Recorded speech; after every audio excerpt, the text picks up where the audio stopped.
zulmdan poklash bu tasbih bo'ladi. Tasbih nima? Tasbih Allohni har qanday aybdan, nuqsondan va xususan zulmdan poklashlik. Alloh azza va jalla hadis qudusida aytadi: "Ey bandalarim, men o'zimga zulmni harom qildim. Sizlarning o'rtangizda ham buni harom qildim. Bir-biringizga zulm qilmanglar." Zulm nima edi? Zulm adolatning ziddi. Adolat nima edi? Adolat har bir haq egasini haqqini berishlik. Zulm mana shu haq egasini haqqini ado qilmaslik. Alloh taolo hech qachon hech kimga misqoli zarra zulm qilmaydi. Nimaga loyiq bo'lsa, shuni beradi. Agar bir bandaga jazo bergan bo'lsa, shunga loyiq bo'ladi u. Endi Alloh taolo bir bandaga mukofot bergan bo'lsa, unga fazl ko'rsatgan bo'ladi. Esimizdan chiqmasin, ustimizda qanaqa bir xayriyat, yaxshilik siz bilan bizga yoqadigan bir ko'rinish bo'lsa, biz bunga loyiq bo'lganligimiz uchun berayotgani yo'q buni Alloh. Balki fazl ko'rsatyapti. Agar adolat qilsa, yer yuzida hech narsani qoldirmagan bo'lar edi. Qiyomat kunida Alloh taolo adolat qilsa, hech kim jannatga kirmaydi. Bizi qilayotgan savobli amallarimiz bu jannatning mukofoti, jannatning xizmat haqqi emas. Jannatga Allohning fazli bilan kiramiz. Qilgan amallarimiz ana shu jannatdagi darajamizni belgilaydi. Demak, Alloh taoloni zulmdan poklashligingiz bu tasbih bo'ladi. Alloh taolo hargiz bandalariga zulm qilmaydi. Mana bir qancha oyatlarni o'qiymiz. Astagfirullah, la zulmal yawm. Bu kunda hech kimga zulm qilinmas. Qiyomat kunida hech kimga Alloh zulm qilmaydi. Fama kana Allohu liyadlimahum. Bas Alloh ularga zulm qilguvchi bo'lmadi. Bir qavmni balo bilan, ofat bilan qirib, yakson qilib yo'q qilgan bo'lsa, orqasidan aytayapti Alloh taolo, Alloh ularga zulm qilgani yo'q. Ular o'zlariga o'zlari zulm qilishib oldi. Wala yuzlamuna fatila. Qiyomat kunida ularga qilchalik zulm qilinmas. Demak, subhan robbiyal a'lo, subhan robbiyal azim, subhanalloh deyotganimizda Alloh taoloni har qanday aybdan poklayotgan bo'lamiz. Astagfirullah. Va in kana mithqala habatin min khardalin atayna biha va kafa bina hasibin. Biz qiyomat kuni uchun adolatli mezon tarozilar qo'yurmiz. Bas biron jonga zarracha zulm qilinmas. Agar hardal o'simligining urug'idek yaxshilik yoki yomonlik qilingan bo'lsa, o'shani ham keltiramiz. Biz o'zimiz yetarli hisob-kitob qilguchidirmiz. Demak, Alloh azza va jalla zulm qilmaydi. Allohni zulmdan poklaymiz. Tasbih nima? Tasbih Alloh taoloni juftdan va farzanddan poklashlik. Biz musulmonlar Alloh taoloni farzanddan va ayoldan poklaymiz. Chunki Alloh taologa bu sifat loyiq emas. Fala haddalahu, fala ziddalahu, fala niddalahu. Imom Azam Fiqhul Akbarda aytadi, Alloh taoloning haddi yo'q, chegara yo'q Allohga. Alloh taoloning ziddi yo'q va Alloh taoloning tengi yo'q. Fala niddalahu. Shuning uchun Quraysh mushriklari Nabiy sallallohu alayhi vasallamdan kelib savol so'rashdi. Robbingni bizga sifatlab ber. Javob o'laroq Qur'oni Karimdagi hammamiz bilgan Ixlos surasi nozil bo'ldi. Qul huvallohu ahad, Allohus somad, lam yalid va lam yulad va lam yakun lahu kufuwan ahad. Ayting, u Alloh yagonadir. Alloh behojatdir. Lam yalid tug'madi va lam yulad tug'ilmadi va lam yakun lahu kufuwan ahad. Hech kim Allohga tengmas. U farzandga muhtoj bo'lish, xotinga muhtoj bo'lishlik, o'zi umuman bir narsaga muhtoj bo'lishlik bu mahluqotlarning sifati. Alloh azza va jalla bunday nuqsondan, bunday bir aybdan pok bo'lgan zot. Tasbihning ma'nolaridan as-subbuh ismi haqida aytiladi. As-subbuh, ya'ni Alloh taoloning sifatlari komil va go'zaldir. Inson nimani yaxshi ko'radi? Inson go'zalligini yaxshi ko'radi. Komilligini yaxshi ko'radi. Atoni yaxshi ko'radi. Mana shu uchala yaxshilikning masdari o'ziga Alloh subhanahu va taoloning o'zi bo'ladi. Komillikning masdari Alloh. Go'zallikning masdari asli Alloh va ato qilishlikning asli ham Alloh subhanahu va taolo. Ato qiladigan ham yolg'iz o'zi. Alloh azza va jallaning ishlari yomonlik va nuqsondan pok. Astagfirullah. Qulillahumma malikal mulki tu'til mulka man tasha'u wa tanzilul mulka mimman tasha'u va tu'izzu man tasha'u va tudhillu man tasha'u biyadikal khoyr. Ayting, ey mulki davlat egasi bo'lgan Allohim, sen istagan kishingga mulk ato qilursan. Istagan kishingdan bu mulkni tortib olursan. Istagan kishingni aziz qilursan, istagan kishingni xor qilursan. Bor yaxshilik yolg'iz seni qo'lingdadir. Biyadikal khoyr. Yaxshilik seni qo'lingda. Bu oyatda biyadikal khoyr deyildi. Yaxshilik seni qo'lingda deyildi. Yomonlik seni qo'lingda deyilmadi. Chunki Alloh taolo bandalarga hargiz yomonlik qilmaydi. Avvalgi darslarimizda aytdik. Bu borliqda yomonlik bor bo'lsa, bu yomonlik nisbiy yomonlik deyiladi. Mutlaq yomonlik bo'lmaydi. Mutlaq yomonlik degani orqasida hech qanaqa yaxshilik bo'lmagan. Boshi ham, o'rtasi ham, oxiri ham yomonlik, mutlaq yomonlik deyiladi. Bunaqa yomonlikni bo'lishligi mumkin emas. Masalan, bir odamni oyog'i sindi. Bu mutlaq yomonlikmi yoki nisbiymi? Nisbiy. Chunki oyog'i singanda zarar bo'lsa, endi ko'chaga chiqa olmaydi, gunoh ma'siyatdan ham tiyildi. Orqasida nimasi bor? Foydasi bor. Bir odam kasal bo'ldi. Yomonlikmi? Yomonlik. Yaxshiligi nima? Gunohlariga kaforat bo'ladi. Bir odamning katta miqdordagi pulini birov tortib oldi, g'asb qildi, zulman tortib oldi. Bermay qo'ydi. Yomonlikmi? Yomonlik. Yaxshiligichi? Qiyomatga qoldi. O'zi o'tkiza olmasdan buncha miqdordagi pulni, to'g'rimi? Ko'ryapsizmi? Bu dunyoda bo'layotgan yomonliklar mutlaq yomonlik deyilmaydi. Bu nisbiy. Har qanday yomonlik orqasida nima bor? Bitta yaxshilik bor.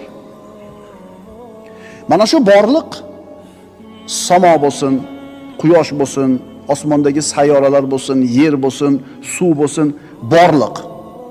Alloh yaratgan mahluqotlarning hammasi Allohga tasbih aytadi. Lekin biz ularni tasbihini tushunmaymiz. Astagfirullah.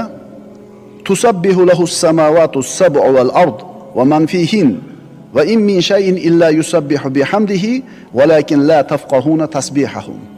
7 osmon, yer va ulardagi bor jonzot Allohni poklar.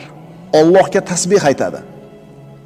Mavjud bo'lgan barcha narsa hamd sano aytish bilan u zotni poklar. Lekin sizlar ey insonlar, ularning tasbih aytishlarini, poklashlarini anglamassizlar. Dar haqiqat u halim va mag'firatli bo'lgan zotdir. Birodalar, nimaki bor bo'lsa bu borliqda. Alloh taolo yaratgan mahluqotlarning hammasi tasbih aytadi.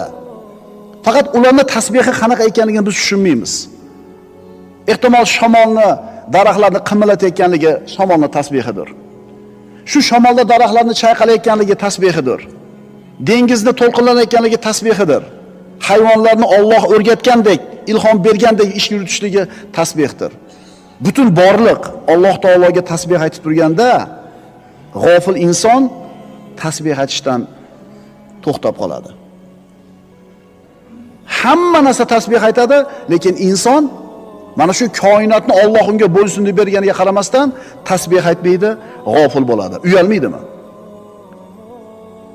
Qilayotgan har bitta ishiga inson qiyomat kunida mas'ul bo'ladi.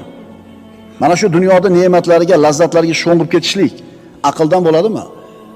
Bu aqli yo'q, ixtiyori bo'lgan hayvonlar qiyomat kunida mas'ul, javobgar bo'lmaydi. Ammo inson qiyomatda javob beradi. Payg'ambarimiz sollallohu alayhi vasallam aytganlar: Subhanalloh, valhamdulillah, va la ilaha illalloh, vallohu akbar deyishim men uchun quyoshning nuri tegayotgan hamma narsadan yaxshi. Butun borliq o'zini bor bo'lib turishligida Alloh taologa tasbih aytar ekan. Subhanalloh der ekan. Astagfirullah. Va inna minal hijarati lama yatafajjaru minhu al-anhar wa inna minha lama yashaqqaqu fayakhruju minhu al-ma va inna minha lama yahbitu min khashyatillah. Zero deydi Alloh taolo Baqara surasida. Zero shunday toshlar borki, ulardan daryolar otilib chiqadi. Yana shundaylari borki, yorilib ichidan suv chiqadi. Yana shundaylari ham borki, Allohdan qo'rqqanidan pastga qulaydi. Tosh yorilib ichidan suv chiqadi. Tosh Allohdan qo'rqib yumalaydi pastga qarab deyapti. Endi toshni Alloh taolodan qo'rqishligi mana shu oyatning nassi bilan sobit bo'ldi. Tosh qo'rqar ekan. Endi insonchi? Endi bu insonning qalbi toshdan ham qattiq. Ta'sirlanmaydi, yig'lamaydi, qo'rqmaydi. Bilasizlarmi, inson zoti nima uchun yer yuzidagi eng mukarram maxluq deyilgan? Va laqad karramna bani adama deydi Alloh taolo Qur'onda. Biz odam bolalarini aziz mukarram qildik. Ularni quruqlik va dengizda ko'tardik va yaratgan mahluqotlarimizdan, bandalarimizdan ko'plaridan aziz qildik. Chunki nimaga inson eng aziz mukarram maxluq? Chunki u omonatni ko'tardi.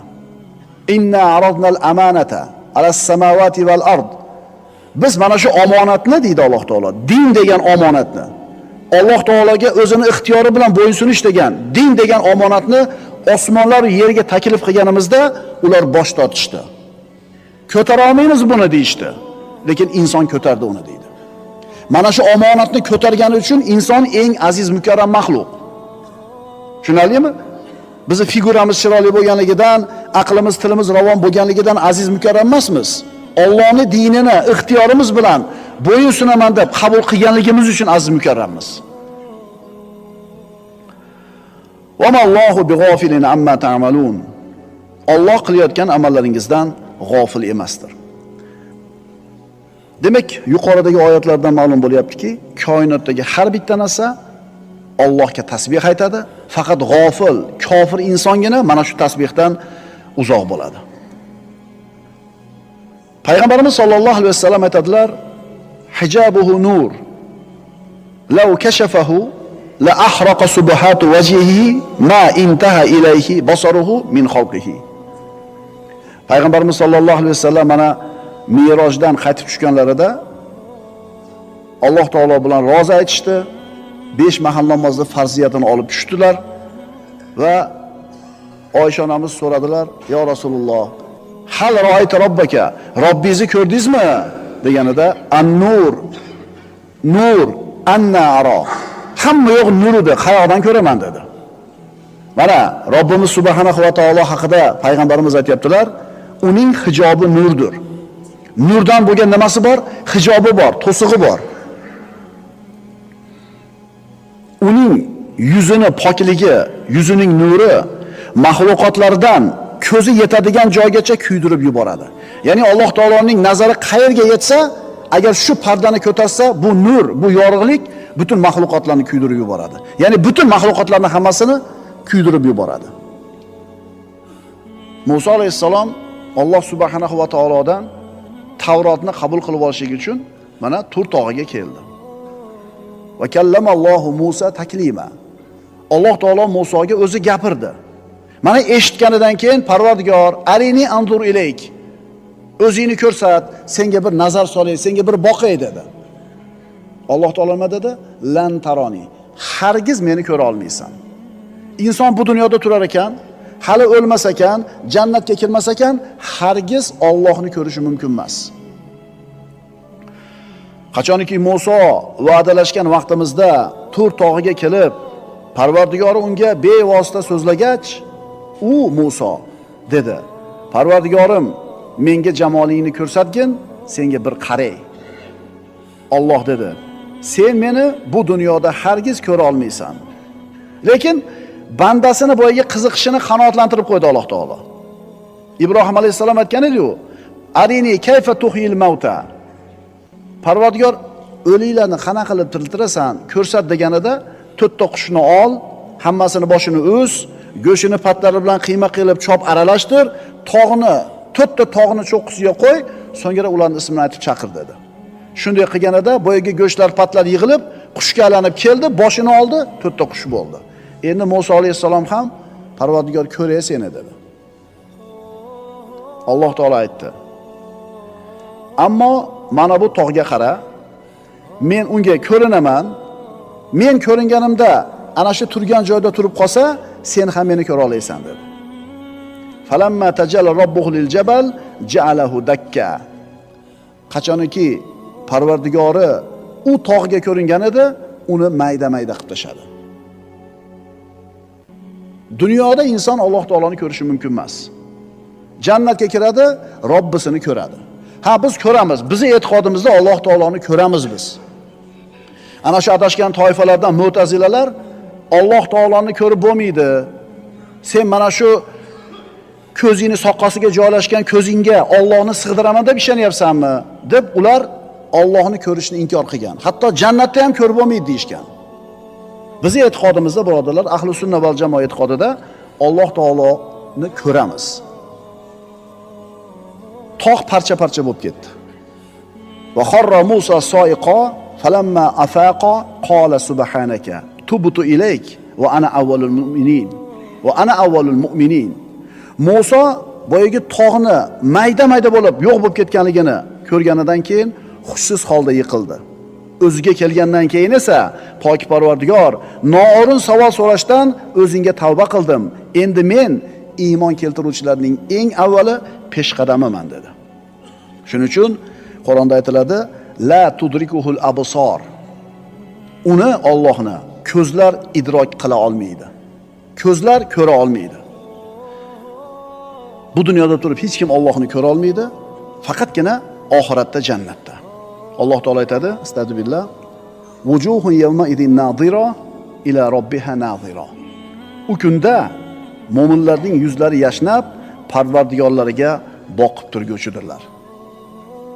Ko'ramiz Robbimizni subhanahu va taolo. Maqsad shu. Eng oliy maqsadimiz Allohning jamolini ko'rish. Alloh hammamizga shuni baxti nasib qilsin. Qul ja'al haqqo va zahaqal batil innal batila kana zahuqa. Ayting ey Muhammad alayhisalom, haq keldi, botil yo'q bo'ldi. Zero botil yo'q bo'lib ketadigan narsa bo'ladi. Alloh taoloning jamolini ko'rishlikka inson xardor bo'lishi kerak. Mana shu emas men aqlli odam ishi.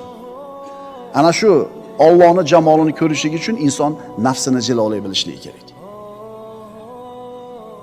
Allohga tasbih aytishlik birodarlar har vaqtda bo'lishi kerak. Alloh subhanahu va taolo aytadi: Astagfirullah. Fa subhanallohi hayna tumsun va hayna tusbihun va lahul hamdu fis samawati val ardi va ashiyin va hayna tudhirun. Mana shu namoz vaqtlari aytilgan shu oyatda. Shunda tasbih aytinglar deyapti. Bas tunga kirish paytlaringizda ham, tongga kirish paytlaringizda ham, oqshomda ham, peshinga kirishingizda ham Allohga tasbih ayting. Qarang, namoz vaqtlari tunga kirayotganingda, tongga kirayotganingda, oqshomda, peshinda Allohga tasbih ayt. Ya'ni tasbih doimiy bo'lishligi kerak. Subhanalloh. Subhanalloh. Fasabbih bismi robbikal azim. Bas ulug' Parvardigoringizning nomini har qanday ayb nuqsondan poklab tasbih ayting. Inson qachon tasbih aytadi? Qalbini tub-tubidan.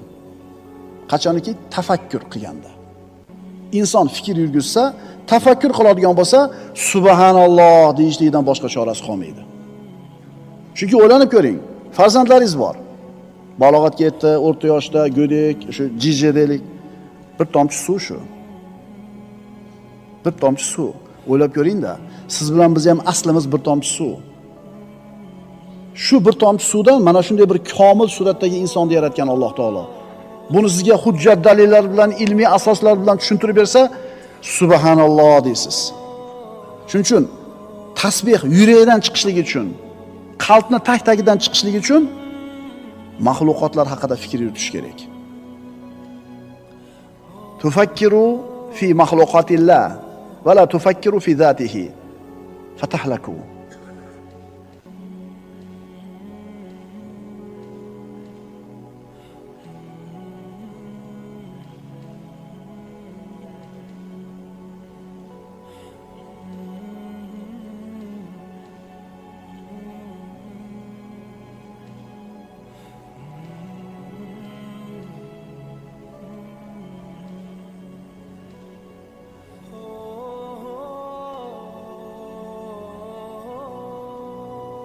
Sizlar Allohning mahluqotlari haqida fikr qilinglar. Allohning zot haqida tafakkur qilmanglar. Aks holda halokatga uchraysizlar. Allohni qanaqa ekan o'zi zoti deb turib kirishmaymiz.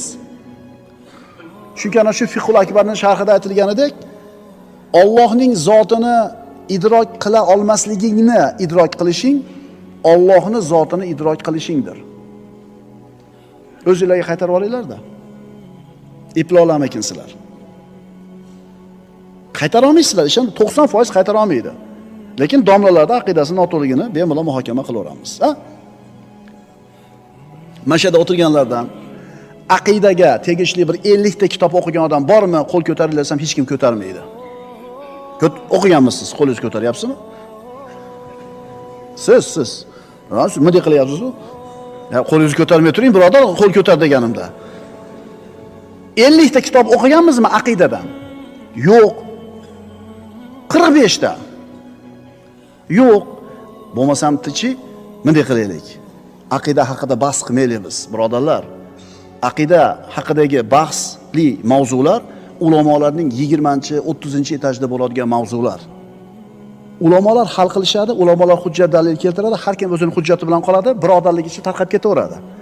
Ammo avom xalq to'g'risiga gapirishadigan bo'lsangiz, Allohning zot haqidagi bahslarda avom xalq bir-biriga dushman bo'lib ketadi. Tushunarlimi? Allohning zotini idrok qila olmasligingni idrok qilishing tiri Allohning zotini idrok qilishingdir. Allohning zoti qanaqa ekan deb tasavvur qildingiz, tafakkur qildingiz, to'xtadingiz. Meni aqlim yetmas ekan Allohning qanaqa zot ekanligini idrok qilishlikka dedingizmi? Demak Allohni tanibsiz. O'shuning uchun Alloh ayerda, Alloh mayerda, Allohning yuzi, Allohning qo'li degan temalarga kirishmaylar qo'yasiz. Chunki mo'min banda Robbisi haqidagi e'tiqodi, aqidasida ozgina shubha qilib qolsa, ikkilanib qolsa, shu holda o'lsa kofir bo'ladi. Imom Azam Fiqhul Akbarda aytadi, mo'min aqidasiga tegishli bo'lgan nozik masalalarda ikkilanib qolsa, u uchun bitta yo'l qoladi. Nima deydi u? U ham dalil keltiryapti, bu ham dalil keltiryapti. Biri ag'dasa, biri bag'da deyapti. Ikkita odam gapiryapti, bir-biriga zid, lekin ikkalasining ham kitob sunnatdan dalili bor. Ikkilanib qoldi, o'zi kitob ko'ra olmaydi. Bittasining gapiga ishonish kerak. Shunda nima qiladi? Aqidani nozik nuqtalarida mo'min odam shubhaga borib qolsa, ikkilanib qolsa, aytish kerak. Imom Azam aytadi buni. Allohning nazdida qaysinisi to'g'ri bo'lsa, men shu e'tiqoddaman deb qo'yish kerak. Va bu gap to bir biladigan bir olimdan borib aniqlab so'rab olgunicha uni himoya qilib turadi e'tiqodini. Masalan, mas safarda eshitdingiz, gangib qoldingiz. Qanaqa ekan deb. Alloh hadi ekan deb. Allohning nazdida qaysi e'tiqod to'g'ri bo'lsa, men shundaman dedingiz va bu gapingiz to bir ishonchlik olim odamdan borib so'rab olgunizcha ishlaydi. So'rab aniq qilib oling e'tiqodingizni. Tushunarli birodarlar? Allohning zotini qanaqa ekanligini, Allohning zotini idrok qila olmasligingni idrok qilishing Allohning zotini idrok qilishingdir. Qanday idrok qila olmaydi insonda aqli? Aql podvodni lodka yasab suv tagiga tushyapti, kosmosga chiqyapti, klonирование qilyapti. Shunga yetgan aqli nahotki Allohning qanaqa zot ekanligini idrok qila olmaydi desa, aqliy misol keltiramiz. Tilla tortadigan tarozi mana shu telefonchalik tarozi bo'ladi. Buni ati nima? Tarozi. U 500 grammgacha tortadi. Keyin ana o do'konlardagi kartoshka piyozni qopi bilan tortadigan tarozi bor. U 500 kilogacha tortadi. Uni ham ati tarozi. Endi mana yuk mashinalarni ko'miri bilan ustiga chiqarib tortadigan tarozilar bor. U 50 tonnagacha tortadi. Uni ham ati tarozi. O'sha 500 grammlik yukni ko'taradigan tilla tarozining ustiga o'sha yuk mashinani ko'miri bilan chiqarib qo'ysangiz nima bo'ladi?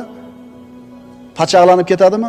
Xuddi shunga o'xshagandek, lillahil masalul a'la, Allohning zotini qanaqa ekanligini idrok qilgani sizni aqlingiz ojizlik qiladi, qosirlik qiladi.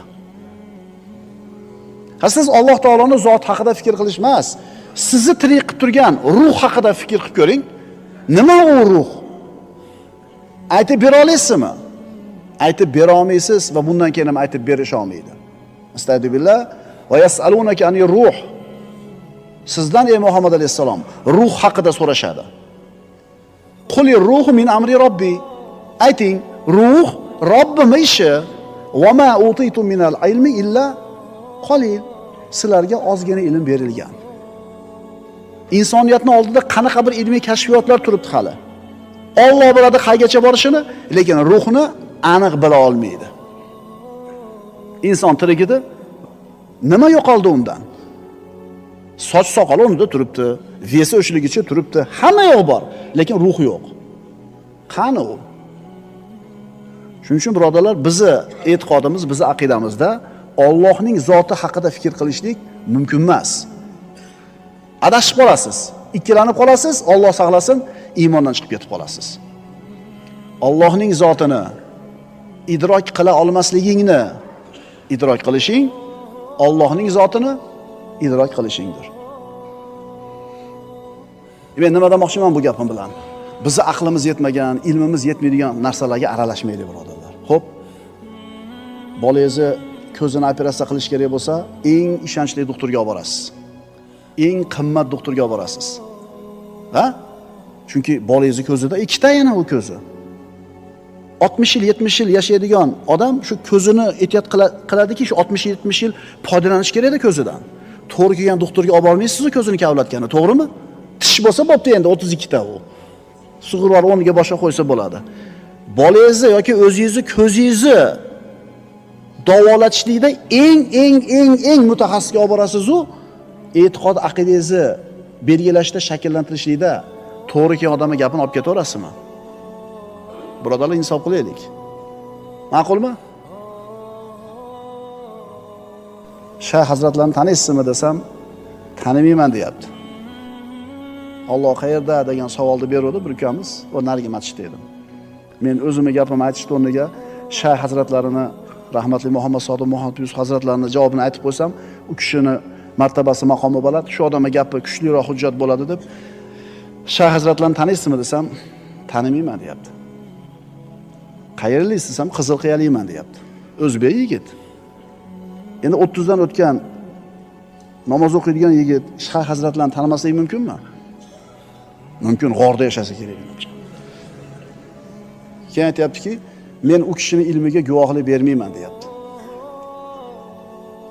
Men u kishining ilmiga guvohlik bermayman deyapti. Qaranglar, insof qilinglar birodarlar. Mana aytayapman, aqidadan 50 ta kitob o'qigan odam bormi desam, ko'tarmayapmiz-a. O'sha Liviyadagi Glavniy bibliotekasining kitobini o'qib bo'lgan ekan hazrat. Qancha kitob yozdi? 200 yaqin kitobi bor. Shu kishining ilmiga guvohlik bermaydigan darajaga chiqibdi shu yigit. Endi nima deysiz endi? Shuning uchun asalari pashaga asalni tezidan yaxshi narsa ekanligini tushuntirgani vaqti yo'q ekan. Chunki asalari pashaga asalni tezidan yaxshi ekanligini tushuntiraman deb ovora bo'lsa, asal yo'q bo'lib qolar ekan. Asalni faqatgina asalari jamlar ekan, tezeyini hamma chiqaradi. Bir paqir asalni yig'ishlik uchun bir yashik ari 2 oy mehnat qilsa, bir paqir tezeyini chiqargani 4 ta mol, 4 ta sigir abedgacha ishlasa yetadi. Asalarini pashaga asalni tezeydan afzal ekanligini tushuntirgani vaqti yo'q ekan. Agar bu narsa bilan ovora bo'ladigan bo'lsa, odamlar asalsiz qolib ketar ekan. O'zi asalari esa qishki zapas yo'q, o'lib ketar ekan. Tushunarlimi? Shuning uchun hammaga ham asalari bo'lishlik nasib qilmas ekan. Ana shunday bir xalqiga, ummatiga foydali bo'lgan insonlar barmoq bilan sanaladigan odamlar bo'lar ekan. Endi shu maqom shuncha umrini dinga sarflab qo'ygan odamlarni tan olmaydigan holatga tushib qolgan birodarlarimizga vaqt yo'q deb gapirib tushuntirgani.